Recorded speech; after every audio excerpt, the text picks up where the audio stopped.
Hello and welcome to the World News on VOP TV. I am Kayla Abraham.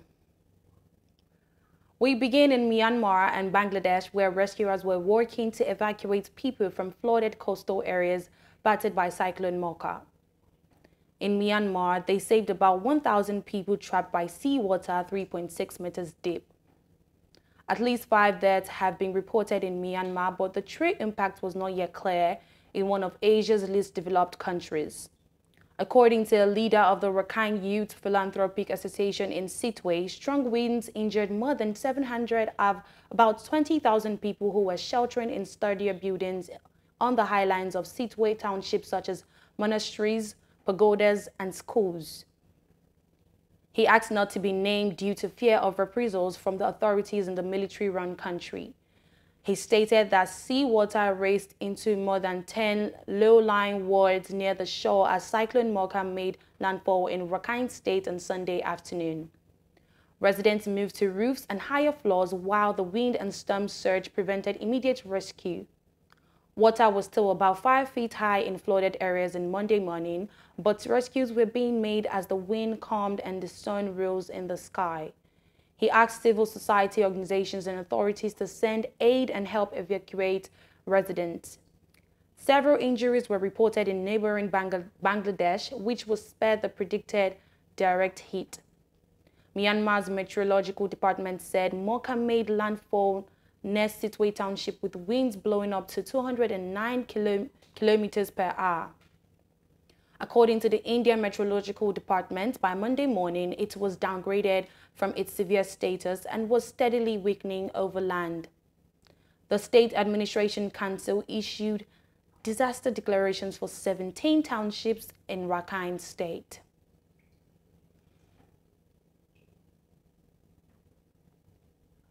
A Chinese court has sentenced a 78-year-old U.S. citizen to life in prison on spying charges. John Xing-Wan Li, who is a permanent resident in Hong Kong, was jailed on Monday. The court in the southeastern city of Suzhou gave no further details of the allegation against him. Ling was arrested in the city 2 years ago by a local bureau of China's counterintelligence agency. According to the statement from the Intermediate People's Court, which was posted on their social media platform, he was found guilty of espionage, sentenced to life imprisonment, and deprived of political rights for life. A spokesperson for the U.S. Embassy in Beijing said they were aware of the report. They also stated that the Department of State has no greater priority than the safety and security of U.S. citizens overseas. Closed-door trials are common in China, and few details are usually made public for sensitive cases such as those involving espionage charges. In July, a new law will come into effect that broadens the scope of China's espionage legislation. It will ban the handing over any data the authorities deem to be related to national security. The jailing is likely to further strain relations between China and the U.S., which deteriorated during former U.S. President Donald Trump's administration after he launched a trade war against China in 2018. The two superpowers continue to clash on various issues, including Taiwan, China's militarization of the South China Sea, and origins of COVID. Tensions were also heightened in February when the U.S. shut down an alleged Chinese spy balloon, which Beijing insisted was a weather monitoring device.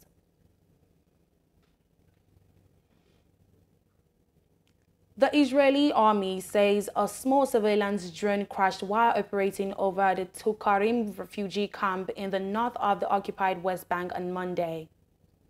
In a statement, the Israeli army said the crashed drone was collected and there was no fear of information leakage after the crash. It identified the drone type as Skyradar, a tactical surveillance drone, and that the incident is being investigated. In recent months, the Israeli army announced similar incidents of drones crashing while operating over Palestinian areas. Tensions have been running high across the occupied West Bank in recent months amid repeated Israeli raids into Palestinian towns.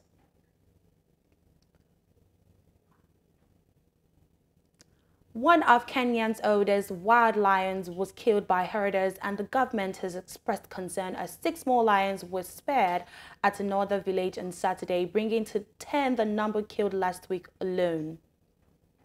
Kenyan Wildlife Service spokesman Paul Gennaro stated that the male lion named Lunkito was 19 years old and was described as frail, and it wandered out of the Amboseli National Park into a village in search of food on Thursday night.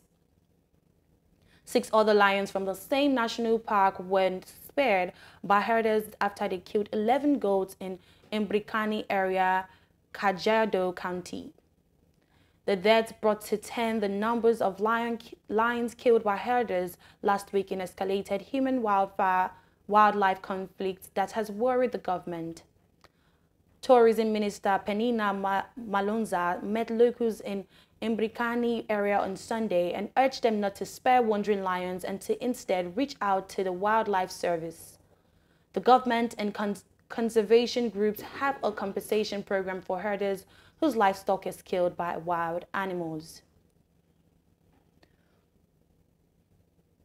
A Palestinian youth has been killed and 3 others wounded by Zionist enemies' bullets, 2 with metal bullets on Monday during the enemy's incursion into Askar refugee camp east of Nablus and the town of Beit Omar, north of Hebron.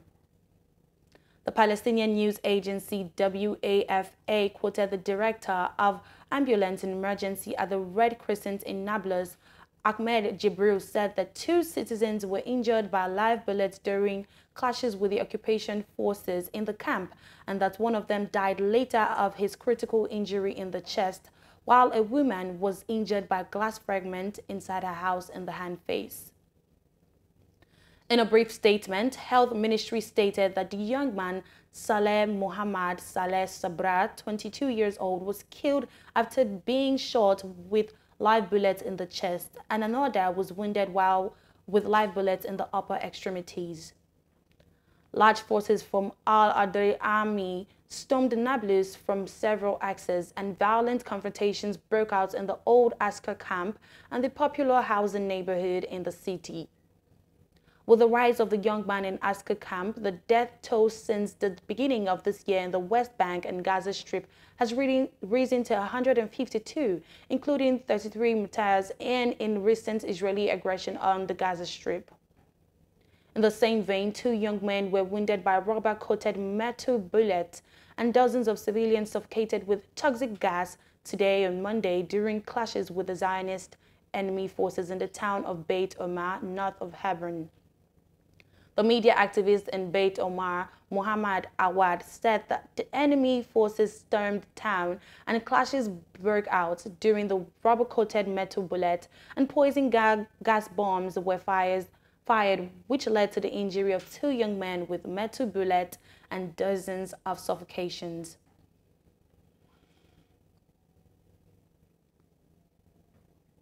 Ukrainian President Volodymyr Zelensky will visit the UK on Monday in the latest leg of a European trip to seek more military aid. Writing on Twitter on Monday, Mr. Zelensky said he would meet British Prime Minister Rishi Sunak for substantive face-to-face talks. He said, and I quote, "Today in London, the UK is a leader when it comes to expanding our capabilities on the ground and in the air. This cooperation will continue today. I will meet my friend Rishi. We will conduct substantive negotiations face-to-face and in delegations." Mr. Sunak said the UK would continue to back Ukraine. In his words, "This is a crucial moment in Ukraine's resistance to a terrible war of aggression they did not choose or provoke. The need is sustained support of the international community to defend against the barrage of unrelenting and indiscriminate attacks that have been their daily reality for over a year. We must not let them down." The visit comes a day after Mr. Zelensky visited Paris, where he met French President Emmanuel Macron, who reaffirmed the unwavering support of France and Europe for the restoration of Ukraine's legitimate rights and the defense of its fundamental interests. On Saturday, Mr. Zelensky met German Chancellor Olaf Scholz, who unveiled a new military package for Kiev, worth $3 billion, its biggest yet for Ukraine. The move was hailed by Ukrainian leader as a powerful support. Mr. Zelensky's visit to the UK comes days after Liverpool hosted Eurovision on behalf of Ukraine. Last week, Mr. Sunak and Defense Secretary Ben Wallace announced that the UK government had agreed to authorize the donation of long-range cruise missiles amid continued Russian attacks.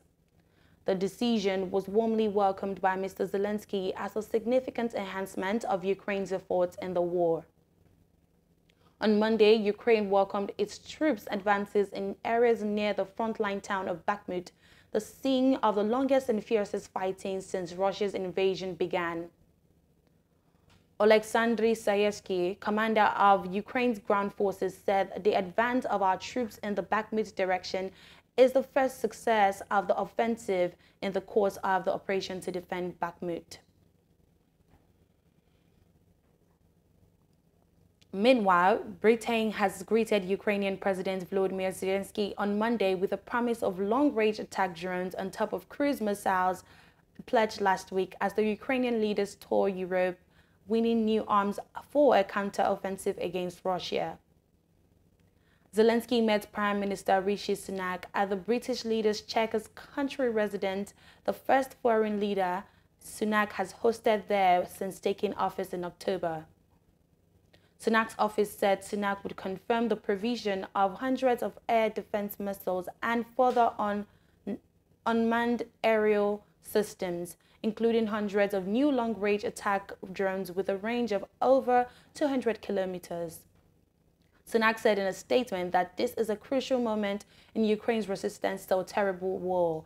They need the sustained support of the international community to defend against the barrage of unrelenting and indiscriminating attacks that have been their daily reality for over a year. Britain also announced it would begin basic training of Ukrainian pilots this summer, hand in hand with UK efforts to work with other countries on providing F-16 jets, Ukraine's fighter jets of choice. After keeping its troops on the defensive for 6 months, Ukraine is planning to launch major assaults to reclaim territory using newly acquired weapons from the West. It has already achieved its biggest gains since last November in fighting around the city of Bakhmut since last week. Zelensky, making his European tour ahead of the planned counteroffensive, won major additional pledges of tanks, armored vehicles, and other weapons over the past 2 days from Germany and France. Britain has frequently been the first country to offer Ukraine new capabilities, often followed by similar offers from other allies. It was the first to offer battle tanks in January. Finally, let's serve you some cheering news from Nigeria, where celebrity chef Hilda Baci on Monday morning set a new world record for the longest cooking time ever by a single individual.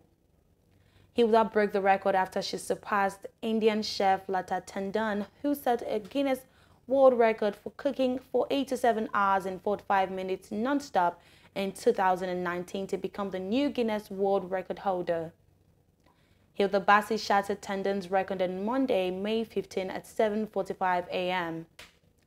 Recall that she started cooking on the 11th of May, targeting to cook for 96 hours to set the new record.